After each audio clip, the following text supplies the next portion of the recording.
इनको तो आप पहचानते ही होंगे। अतरंगी कपड़े पहने, कम कपड़े पहने, पेट से फोटो खिंचाते हुए अलग अलग जगह और रूप में आपने उर्फी जावेद को देखा ही होगा। अब आप सोचते हो कैसी वाने भी है, क्या क्या करती है दिखने के लिए, लोगों के अटेंशन के लिए। लेकिन दिल थाम के सुनो, उर्फी जावेद की नेट वर्थ 173 करोड़ की है और ये राखी सावंत और सलमान की फेवरेट शहनाज गिल से भी बहुत ज्यादा। बस हवा निकल गई। यस, शी इज नॉट डम, बहुत स्मार्ट है जिसने 26 की उम्र में 173 करोड़ की नेटवर्थ बना ली। और तुम सोच रहे हो अगर कोरेस्पोंडेंस से एमबीए कर लूं तो कितनी सैलरी बढ़ेगी। और हाँ, उर्फी को नेपोटिज्म का कोई बेनिफिट नहीं मिलता क्योंकि इनका जावेद अख्तर से कोई रिश्ता नहीं है, बल्कि इसके घर खानदान का बॉलीवुड से ही कोई रिश्ता नहीं है। डेयरिंग देखो, 17 की उम्र में उर्फी ने घर को बाय बाय कह दिया। कारण था अब्बू बहुत स्ट्रिक्ट थे, बात बात पर पीटा करते। उर्फी की शुरू से सोच थी माई बॉडी माई चॉइस, बाहर घूमना शॉर्ट्स पहनना पसंद था। अब्बू कहते माई होम माई रूल्स, चल अंदर। अब यहाँ सवाल है कि 17 साल की छोटी सी उर्फी कहाँ भागी, ये साइट वाला क्या मामला है और ऐसा क्या किया जो 9 साल में जीरो से 173 करोड़ की नेटवर्थ बना ली। तो साहब उर्फी जावेद पैदा हुई 15 अक्टूबर 1997 में लखनऊ की एक टिपिकल ओल्ड स्कूल थॉट वाली ऑर्थोडॉक्स मुस्लिम फैमिली में। सिटी मॉन्टेसरी स्कूल से इनकी स्कूलिंग हुई। अब उर्फी की growth, rebel and carefree attitude के पीछे उसके बचपन का बहुत बड़ा रोल है।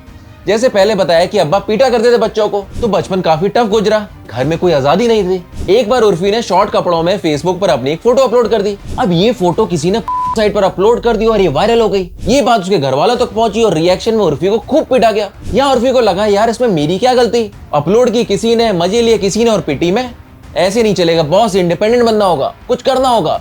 बस 17 साल की उम्र में घर छोड़ दिया और दिल्ली आ गई। दिल्ली आई, धक्के खाए, भटकी, कुछ दिन कॉल सेंटर में जॉब की, फिर एक छोटी शुरुआत की एक फैशन डिजाइनर को असिस्ट करके, साथ ही छोटे मोटे ऑडिशन भी दिया करती और फिर मुंबई मूव कर गई। 2016 में टीवी शो बड़े भैया की दुल्हनिया से ऑफिशियल ब्रेक मिला। फिर कई पॉपुलर सीरियल जैसे ये रिश्ता क्या कहलाता है, कसौटी जिंदगी की, इन सब में काम किया, करियर चल पड़ा और धीरे धीरे उर्फी को कई सारे सीरियल्स में काम मिलने लगा। पर बड़ा ब्रेक मिला 2021 बिग बॉस ओटीटी से। वैसे तो उर्फी 13 नंबर पर ही घर से बेघर हो गई थी, पर इस बीच उसका यूनिक फैशन एंड ड्रेसिंग लोगों को बहुत पसंद आया और उसको जो चाहिए था मिल गया। क्या?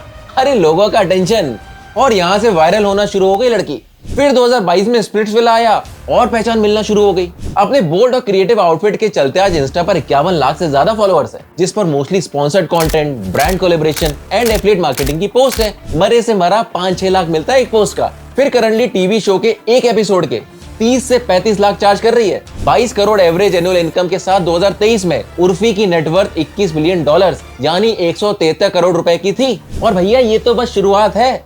2024 में बॉलीवुड में एंट्री हो गई है। लव, सेक्स और धोखा 2 रिलीज हुई। अमेज़न का नया शो मिल गया, फॉलो कर लो यार। अपने आप को किम कार्दाशियन से कम नहीं समझ रही है लड़की। अब तुम कितना भी ट्रोल कर लो, हॉ कर लो, ऊ कर लो, पैसा पीट रही है लड़की।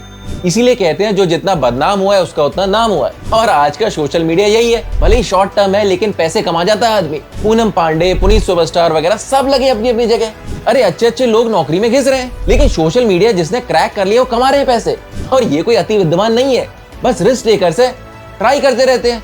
चल गए तो बल्ले बल्ले, नहीं तो खाओ खो जाओ, बत्ती बजाओ और सो जाओ। अच्छा अब आप बताओ आप में क्या अतरंगी टैलेंट है, कमेंट में बताओ कि आप क्या नया कर सकते हो सोशल मीडिया सेलिब्रिटी होने के लिए। बाकी अपना ख्याल रखो, जल्द मिलेंगे ऐसे एक नए इंटरेस्टिंग टॉपिक के साथ।